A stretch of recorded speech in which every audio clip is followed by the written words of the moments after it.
Mseto Media, tupo kazini kukuhabarisha. Hapa utapata habari zote za ukweli. Hakikisha umesubscribe.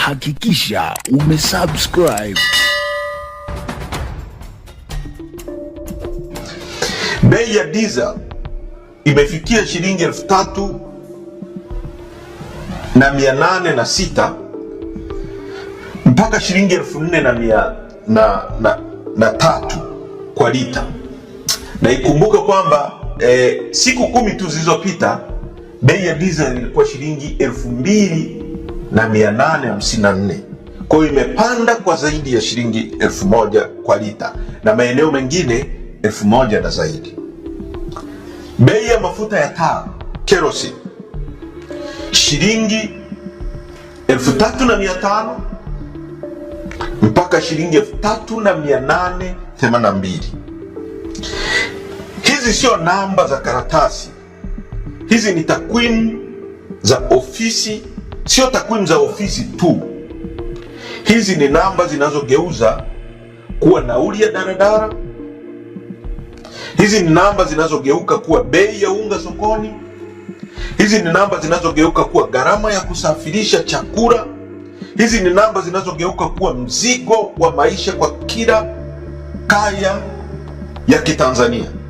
Kwa hiyo anayesema bei ya mafuta ni mafuta tu hajui maana ya uchumi wa mwananchi. Kwa Tanzania ya leo, mafuta yakipanda bei, nauli hupanda. Nauli zikipanda, chakula hupanda bei. Chakula kiishapanda bei, biashara ndogo huumia. Biashara zikiumia, mapato hushuka. Mapato yakishuka, huku bei zikipanda, maisha ya mwananchi kuingia kwenye mtego wa maumivu makubwa. Hapa ndipo bei ya mafuta hugeuka kutoka kuwa takwimu na kuwa mateso ya kila siku kwa mwananchi. Ndugu wa Tanzania wenzangu, Chadema ndio chama kinachoweza kusema ukweli kwa niaba ya wananchi, na ni lazima tuseme ukweli wote. Serikali yenye uhalali, na hapa tunasema kama kungekuwa na serikali yenye uhalali wa watu, huwajali na kuwaonea huruma wananchi wake. Dunia inaweza kuanzisha mshtuko wa bei ya mafuta, lakini serikali inayowajali watu wake ndio huamua wananchi waumie kwa kiwango gani. Na hii ndio tofauti ya kisingizio cha uongozi uliopo. Serikali inapaswa kutatua kero na kuhakikisha maisha ya wananchi yanakuwa nafuu, huku huduma zikiwa zinapatikana kwa urahisi na kwa unafuu. Serikali haipaswi kulalamika na kutoa visingizio kwa mambo yanayotokea sehemu nyingine bila kugeuza ama kuchukua hatua za kuhakikisha wananchi hawaathiriki kwa kiwango kikubwa. Mambo yanayotokea huko kwingine, serikali makini inapaswa kujipanga na kuwa tayari kukabiliana na majanga na mambo mengine bila wananchi wake kuathirika. Ni dhahiri sasa, serikali isiyo na kibali cha watu haiwezi kuwajali watu wake, maana haijioni wala haiwezi kuwajibika kwa watu. Ndugu wa Tanzania wenzangu, katika uchambuzi wa bei ya petroli kama tulivyoeleza hapo juu, kuna sehemu ya gharama ya kimataifa, lakini kuna sehemu kubwa ya mzigo ambao unatokana na kodi na tozo mbalimbali za ndani ya nchi. Na hapa ndipo ninapoomba Watanzania wanisikilize kwa makini. Gharama ya kununua mafuta ya petroli au dizeli kwa lita inaitwa FOB, yani ukinunua kabla ya kuyasafirisha, inakadiriwa kufikia shilingi 1,800 mpaka shilingi 2,000 kwa lita. Gharama ya kusafirisha ambayo ni freight and insurance inakadiriwa kuwa shilingi 150 kwa lita ya Kitanzania. Kwa ukijumlisha hapo ni kama shilingi 2,100 kwa lita moja. Hapo mafuta yameshasafirishwa, yamefika mpaka Tanzania. Kwa hiyo ndio bei ambayo ilipaswa kuwa inauzwa pump price, kama kusingekuwa na tozo na kodi mbalimbali. Sasa kwa nchi yetu, ukichukua jedwali la tozo na ushuru mbalimbali na kodi, zinakadiriwa kufikia 16. Kwa mfano, petroleum levy kuna takriban shilingi 400. Ushuru wa bidhaa, yani excise duty, takriban shilingi petroleum levy ni shilingi 300. Ushuru wa bidhaa, yani excise duty, kuna shilingi 400. Fuel levy takriban shilingi 500. OMC margin shilingi 300. Retail margin shilingi 170. Hapo kuna kodi zinaitwa demurrage, kuna railway levy na kodi nyingi rukuki ambazo zinawekwa kwenye kila lita moja ya mafuta. Lakini uchambuzi wa kina unaonyesha jambo moja la msingi kabisa: kila shilingi 100 anayolipa mwananchi kwenye mafuta, takriban shilingi 31 ni tozo, ushuru na levy za ndani. Kwa tukienda kununua mafuta kwenye kituo cha mafuta, tukitoa shilingi 3,800 kwenye kila shilingi 100 uliotoa kwenye hiyo shilingi 3,000, kuna shilingi 31 ambazo ni tozo na kodi mbalimbali. Hiyo ina maana kwamba takribani asilimia 31 ya bei ya mwisho ya mafuta ni mzigo wa kodi na tozo ambazo zinachukuliwa na serikali.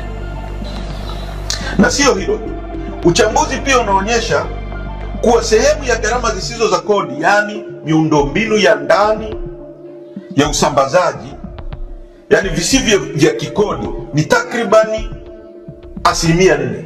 Kwa hiyo ukijumlisha ile asilimia 31 na asilimia 4, kwa kuna karibia asilimia 35 ambazo zinachukuliwa kwenye haya mambo ya logistic, usafiri wa ndani na tozo mbalimbali. Kwa lugha rahisi kabisa, mzigo mkubwa unaoweza kujadiliwa kisera hauko kwenye usafirishaji peke yake, au gharama kwenye soko la kimataifa, au kupanda kwa gharama za bima na meli. Mzigo mkubwa uko kwenye eneo la kodi na tozo za ndani, na hapa ndipo mjadala wa kitaifa unapaswa kuwa na watu wazima wa takwimu na uwajibikaji, kwa sababu kama asilimia 31 ya bei ya mwisho ni mzigo wa kodi, basi mamlaka haiwezi kujificha nyuma ya hoja ya kwamba tatizo lolote duniani. Hapana, dunia inaweza kuleta mshituko, lakini ndani ya bei hiyo mamlaka inachangia kwa kiasi kikubwa kupanda kwa bei. Na hapa kuna ukweli mwingine wa muhimu sana wa kisera: iwapo mamlaka ingepunguza mzigo wa kodi na tozo japo kwa asilimia 10 tu, bei ya mwisho ya mafuta ingeweza kushuka kwa takriban shilingi 382 kwa lita. Sasa fikiria maana yake kwa uchumi wa mwananchi. Leo kila mtu, bunge dhalimu lisilokuwa na ridhaa ya wananchi, lililopaswa kusemea wananchi na kuwatetea wananchi kwenye masuala haya, linasingizia vita ya Mashariki ya Kati, vita ya Irani na Marekani na upande mwingine Israeli, kwamba ndio vimesababisha upandaji wa mafuta, na inasikitisha sana. Lakini ukweli wa kisera kama nilivyosema unaonyesha kwamba tozo na kodi ni nyingi mno kwenye kila lita moja ya mafuta, ambazo zinasababisha mwananchi kupata mzigo huu. Sasa fikiria maana yake kwa uchumi wa mwananchi. Shilingi 382 chini kwa bei ya petroli. Kwa hiyo kama kwenye kituo cha mafuta tumenunua mafuta kwa sasa shilingi 3,802, ukitoa shilingi 382 unazungumzia shilingi 3,500 kwa lita moja. Hutanunua tena 3,800, utanunua 3,500. Hiyo ni kama umeondoa 10% tu. Ukiondoa 20%, ina maana bei ya petroli na diesel itashuka kwa zaidi ya shilingi 700. Kwa hiyo kwenye kituo cha mafuta tutanunua diesel kwa shilingi 3,100 badala ya shilingi 3,800 tunayonunua sasa. Hivyo hivyo kwenye mafuta ya taa, hivyo hivyo kwenye petroli. Hiyo ni afueni ya moja kwa moja kwa watu wa daradara, na kama watu wa daradara watapata ahueni, maana yake hawatapandisha bei ya nauli ambayo inakwenda kumwathiri mwalimu ambaye mshahara wake haujapanda. Yeye mshahara wake uko pale pale, lakini bei ya kusafiri kutoka nyumbani kwake kwenda kwenye kituo chake cha kazi inaenda kuongezeka. Kwa hiyo ukipunguza hiyo gharama, haitamwathiri mtu wa daradara, na isipomwathiri mtu wa daradara, haitamwathiri mwalimu, haitamwathiri mfanyakazi wa kawaida anayetoka nyumbani kwake kwenda kufanya kazi kwenye hoteli Mbezi Beach. Kwa hiyo maisha yatakuwa ni ahueni kwa huyu mwananchi. Hakikisha umesubscribe, comment, like na kushare. Mseto Media, we connect everywhere.